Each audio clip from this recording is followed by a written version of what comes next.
లేదంట, జీవం లేదంట. అయ్యో జీవం లేదు నాయన అంటే, సరే నువ్వు కూర్చో, నేను జీవాత్మను ఊదుతాను అని అనలే.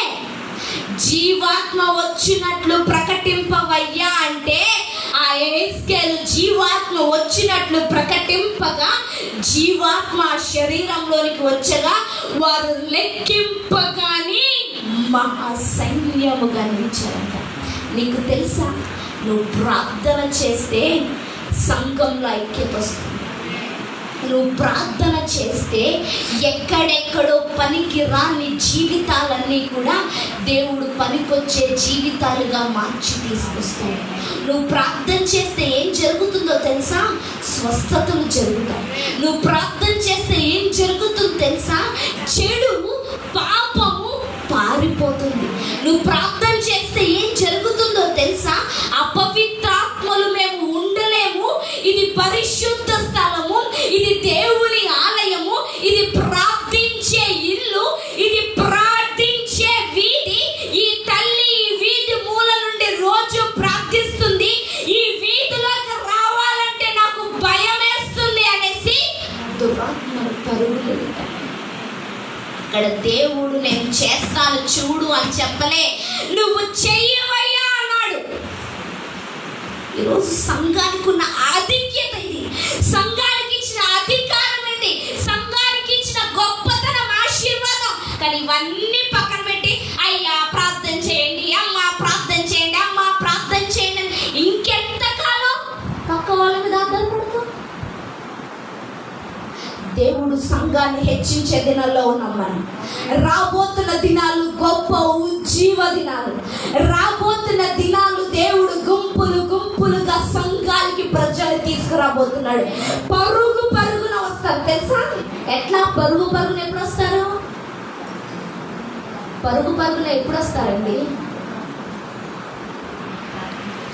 ఇంట్లో ఏదో నష్టం జరుగుతున్నప్పుడు, ఇంట్లో ఏదో కన్నీళ్లు కారుతున్నప్పుడు, ఇంకా బయటికి ఎక్కడికి వెళ్తే పని అవ్వట్లేదు, హాస్పిటల్కి వెళ్తే పని అవ్వట్లేదు, పలానా అధికారం దగ్గరికి వెళ్తే పని అవ్వట్లేదు, ఇదిగో వేలంగి చర్చిలో దేవుడు ప్రార్థన వింటున్నాడంట అనేసి జనము పరుగు పరుగున వస్తే దేవుడు అద్భుతాలు చేయబడుతుంది. ఇప్పుడంటే ఒక 100 మంది ఉన్నారు కాబట్టి పాస్టర్ గారు చూస్తున్నారు. 1000 మంది ఉంటే 1000 మందికి చేయగలరా ప్రార్థన ఒకేసారి? అప్పుడు ఎవరు చేయాలి ప్రార్థన? ఎవరు చేయాలి ప్రార్థన? నువ్వు ప్రార్థన చెయ్యగలగాల అంటే, నువ్వు ప్రార్థన చేస్తుంటే దురాత్మ పరిగెత్తుకొని పోగలగాల, నువ్వు ప్రార్థన చేస్తుంటే రోగము పోగలగాల, నువ్వు ప్రార్థన చేస్తుంటే ఆశీర్వాదం రాగలగాల, నువ్వు ప్రార్థన చేస్తుంటే గలిబిలి పోగలగాల, నువ్వు ప్రార్థన చేస్తుంటే తాగుబోతులు మారగలగాల, నువ్వు ప్రార్థన చేస్తుంటే యవ్వనస్తుల సన్నిధిలో కూర్చొని ఆ దేవుణ్ణి ఆరాధించగలగాల. ఇవి జరగట్లేదంటే తప్పు వాళ్ళవు కాదు. మౌనంగా ఇంట్లో కూర్చొని అరుగుల మీద చీరలు మడత పెట్టుకుంటున్నా మీ దేవుణ్ణి ఇంత గొప్ప దృష్టితో చూస్తుంటే, అయ్యో నా పిల్లలు, అయ్యో నా భర్త అని ఏడుస్తున్నావు. అమ్మా ఒక విషయం తెలుసా? నువ్వు దేవుని ఇతరులకు ప్రార్థించటం కోసం, దేవుడు మాట్లాడమన్న మాటను ప్రకటించటం కోసం నువ్వు నిలబడినప్పుడు, నువ్వు పక్కమ్మ గురించి ప్రార్థన చేస్తున్నప్పుడు, ఈ ఊరి గురించి ప్రార్థన చేస్తున్నప్పుడు, ఎదుటి వారి జీవితాలు బాగుపడాలని నువ్వు ప్రవచిస్తున్నప్పుడు, దేవుడు నువ్వు అడగకుండానే నీ కుటుంబంలో కార్యాలు చేస్తాడు. అది మన తండ్రి యొక్క లక్షణం. రోజు రోజుకంట యేసయ్య వెనకాల వచ్చే సమూహం యొక్క గుంపు పెరిగిపోయిందంట. ఆయన రమ్మన్నాడా? నేను అద్భుతం చేస్తున్నానని చెప్పాడా? ఆయన నిలబడి ప్రార్థన చేస్తున్నాడు. ఎవరి కోసం? ఆయన కోసం చేస్తున్నాడు. ఇతరులు విడుదల పొందాలని, ఇతరులు రక్షణ పొందాలని, ఇతరుల జీవితానికి జీవం రావాలని ఆయన ప్రార్థన చేస్తుంటే, ఇతరుల జీవితంలో కార్యం జరుగుతుంటే జన సమూహం పరుగున రోజుకి గుంపు పెరిగిపోతుంది. ఈరోజు నువ్వు ప్రార్థన చేయటం మొదలు పెడితే దేవుడు నీ పరిస్థితుల్ని మారుస్తాడు. దేవుడు నీ గుర్తింపును మారుస్తాడు. దేవుడు నీ భర్తను, నీ పిల్లలను మారుస్తాడు. నీ అప్పులు తీరుస్తాడు. నీకు ఇల్లు ఇస్తాడు. ఇవన్నీ చెప్పాల్సిన అవసరం లేదు. సమస్తము దాని వెనకాల పరుగున వచ్చును. కానీ మనం ఏం చేస్తున్నాం? నీ కన్నీళ్ళు చూసి ఆగిపోతున్నాం, నీ కష్టాన్ని చూసి ఆగిపోతున్నా, నీ మా సమస్యను చూసి ఆగిపోతున్నాం. దేవుని స్వరాన్ని వినని స్థితిలో ఉన్నాం. అర్థమవుతున్నా? దేవుని స్వరం వినని ఏ సంఘమైనా, ఏ వ్యక్తి అయినా జీవశవం. ఇందాక ఎండిన ఎముకలను చదువుకున్నాం కదా, అది నీ పరిస్థితి. ఒకవేళ ఇప్పుడు వరకు ఎండిన ఎముకగా ఉన్నావేమో, పని చెయ్యని ఎముకగా ఉన్నావేమో, ఐక్యత లేని ఎముకగా ఉన్నావేమో, అసలు నువ్వెక్కడున్నావో అన్న గుర్తింపు లేని ఎముకగా ఉన్నావేమో.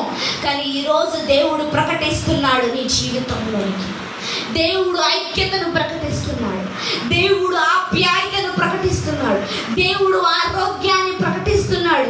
దేవుడు విశ్వాస జీవితాన్ని ప్రకటిస్తున్నాడు. దేవుడు దేవుని కోసం నిలబడే రాడికల్ అంటే తెగింపును విడుదల చేస్తున్నాడు. ఇక్కడ నిజంగా ఎస్కేలు తెగించాడండి. అర్థమవుతుందా? ఇప్పుడు చచ్చిపోయినాడికి ప్రార్థన చేయమ్మా, బ్రతికింపమ్మా అంటే మన గుండె 180 స్పీడ్లో కొట్టుకుంటుంది. బాబోయ్, నేను ప్రార్థన చేసి బ్రతికించాను, ఇప్పుడు బ్రతకకపోతే ఏమవుతుంది? నా పరువు పోతుంది. అట్లాంటిది ఎన్ని ఎముకలు ఉన్నాయి అక్కడ? లక్షల్లో ఉన్నాయి. అంటే ఒక సైన్యము, ఒక గుంపు, అంత పెద్దగా ఉన్న సైన్యాన్ని, గుంపును లేపాలి అంటే ఎస్కేల్కి ఎంత ధైర్యం కావాలి?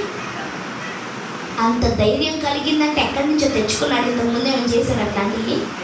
ఇదే ఫస్ట్ టైం. ఎలా నిలబడ్డాడు చెప్పనా? అమ్మగారు నేను గత 4 సంవత్సరాల నుంచి ఫ్రెండ్స్. మా ఇద్దరు ఫ్రెండ్షిప్ని బట్టి అమ్మగారి దగ్గరికి వెళ్ళి, అమ్మగారు ఒక 10,000 లేకపోతే ఒక 50,000 అప్పివ్వండి అని అడుగుతాను నేను. అమ్మగారు ఇస్తారంటారా ఎవరంటారు? ఎందుకు? మా ఇద్దరి మధ్యన ఉన్న ఫ్రెండ్షిప్, సహవాసం, ప్రేమ, ఒకరి పరిస్థితుల్లో ఒకరు నిలబడ్డాం కనుక, ఒకరి కన్నీటిలో, ఒకరి దుఃఖంలో, ఒకరి భయంలో ఒకరు నిలబడ్డాం కనుక ఏంటి ఇప్పుడు ఏం జరుగుతుంది? నాకు కష్టం కలిగినప్పుడు, నాకు బాధ కలిగినప్పుడు, అమ్మ నాకు సహాయం చెయ్యి అంటే ఇప్పుడు ఏం చేస్తుంది? నా కన్నీటిలో నా కన్నీళ్ళు తెరవడం కోసం నిలబడ్డారు. ఆ అమ్మాయి ఎవరో నాకు తెలీదు. ఆ అమ్మాయి వచ్చి అక్క ఒక 5,000 ఇవ్వక రేపు పొద్దుట ఇచ్చేస్తానంటే ఎవరమ్మా నువ్వు అంటారా లేదా? ఎందుకు? We didn't have any relationship, fellowship. మాకు ఎట్లాంటి సహవాసం కానీ స్నేహం కానీ కనీసం అమ్మాయి పేరే తెలియదు. ఇప్పుడు వరకు నువ్వు నేను ప్రార్థనలు చేస్తున్న తప్పదే. దేవునితో సంబంధం లేకుండా, దేవుని మీద ఆధారపడకుండా, దేవునితో స్నేహం లేకుండా, దేవునితో ఫెలోషిప్ లేకుండా ఇచ్చే ఇచ్చే ఇచ్చే అంటే ఎక్కడి నుంచి ఇస్తాడు? ఎప్పుడన్నా అడిగేవా ఈరోజు ఏం చెయ్యాలని?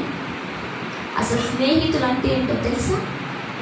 ఇద్దరు ఒకే స్థలానికి వెళ్తారు, ఒకే రకం బట్టలు వేసుకుంటారు, ఒకే రకంగా కనపడతారు, ఒకే విధానాన్ని తింటారు, ఒకే చోట. ఇంకా కంప్లీట్గా ఎక్కడ చూసినా కానీ వీళ్ళిద్దరు బెస్ట్ ఫ్రెండ్స్. ఇలా చూడండి, హెయిర్ కట్ ఎలా ఉందో చూడాలి. ఇద్దరు ఒకే రంగు షర్ట్ వేసుకున్నారు, ఒకే టైప్. అంటే చూడగానే వాళ్ళకి ఏమనిపిస్తుంది? వాళ్ళిద్దరిని చూడగానే వాళ్ళిద్దరి మధ్యన స్నేహబంధం, వారిద్దరు ఒకే చోట నిలబడుతున్నారు. నీకు యేసయ్యకు స్నేహం లేనంత కాలము, నువ్వు యేసయ్య రుచి వేరైనంత కాలము, నీ ఆలోచన దేవుని ఆలోచన, నీ ఉద్దేశము దేవుని ఉద్దేశం వేరువేరుగా ఉన్నంత కాలము మీరిద్దరు స్నేహితులు కాలేరు. మీ ఇద్దరి మధ్యన సహవాసం లేదు, మీ ఇద్దరి మధ్యన ప్రేమ లేదు, బంధము లేదు. ఏ అధికారంతోనైనా ఇమ్మని అడుగుతావు? ఇక్కడ ఎస్కేల్కి దేవుడికి ఆ భేదం లేదు. వాళ్ళిద్దరి మధ్యన స్నేహం ఉంది, వాళ్ళిద్దరి మధ్యన బంధం ఉంది, వాళ్ళిద్దరిని ప్రార్థన కలుపుతుంది, వారిద్దరి ఆలోచనలు ఉద్దేశాలు ఒకటైపోయాయి కనుక ఇప్పుడు దేవుడు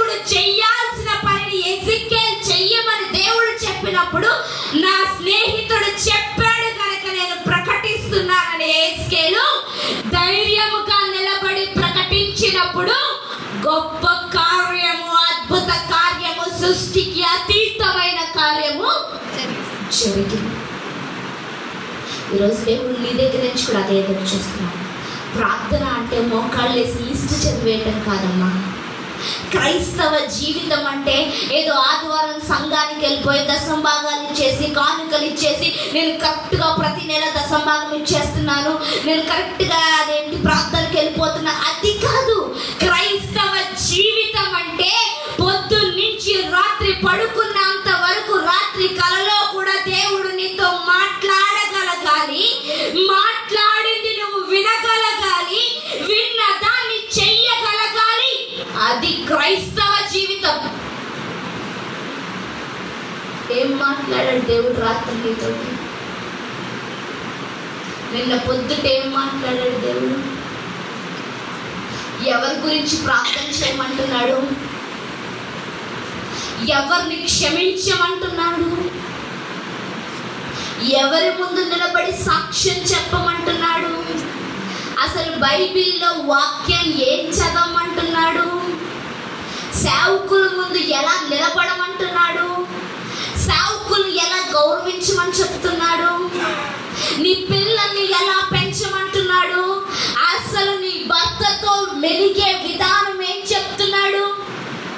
అయ్య బాబోయ్, దేవుడు చెప్తాడా భర్తతో ఎలా మాట్లాడాలి? yes, he can speak, reveal everything to you. ఆయన సమస్తము నీకు బయలుపరచగలడు. ఏంటి? నీ భర్తతో ఎలా మాట్లాడాలో, నీ భార్యతో ఎలా ఉండాలో, నీ పిల్లల్ని ఎలా పెంచాలో, ఏ స్కూల్కి పంపించాలో, కొడుకుని ఎలా పెంచాలో, కోడలతో ఎలా బిహేవ్ చెయ్యాలో, ఎలా ప్రార్థన చెయ్యాలో, ఎవరి గురించి ప్రార్థన చెయ్యాలో, ఎక్కడ నిలబడాలో, ఎక్కడికి వెళ్ళకూడదో, ఏ ఫోన్ కాల్ ఎత్తాలో, ఏ ఫోన్ కాల్ ఎత్తకూడదో, ఎవరితో ఎలా స్పెండ్ చెయ్యాలో ప్రతిదీ కూడా దేవుడు నీకు నాకు చెప్తాడు. అవన్నీ పక్కన పెట్టేసి సోమవారం నుంచి శనివారం వరకు నీకు ఇష్టం వచ్చిన జీవితాన్ని జీవించేసి ఆదివారం నిలబడి ప్రార్థన చేసి దేవుడు వింటా లేదండి, ఆయన చెవులు పనిచేస్తా లేదంటారా? మీరు చెయ్యండి పోనీ, ఇంకా నేను కూర్చుంటాను అంటారు. అది కాదు దేవుడు నిన్ను చూసే దృష్టి. దేవుడు నిన్ను ప్రత్యేకమైన కోణంలో చూస్తున్నాడు. దేవుడు నిన్ను ప్రత్యేకమైన కోణంలో చూస్తున్నాడు. దేవుడు ప్రత్యేకమైన కోణం. రాబోతున్న దినాలు భయంకరమైన దినాలు. ఇందాక నేను అన్నాను రాబోతున్న దినాలు ఉజ్జీవపు దినాలని. అంతేకాకుండా రాబోతున్న దినాలు భయంకరమైన దినాలు కూడా. ఆ భయంకరమైన దినాల్లో చీకటి ప్రజల మధ్య చీకటి దేశం మధ్య పాపంతో, వ్యాధులతోటి, అక్రమాలతోటి, అన్యాయాలతోటి ఎలుగుతున్న దీంట్లో నువ్వు ఒక వెలుగుగా వెలిగింపబడుతూ అందరినీ వెలిగించాలి. అది దేవుడు చూడాలి.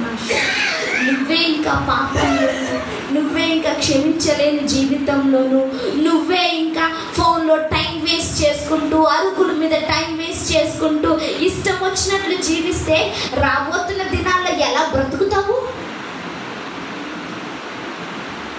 కరోనా సంవత్సరాలు మాత్రమే తినేసింది. ఇంకా భయంకరమైన చాలా రాబోతున్నాయి.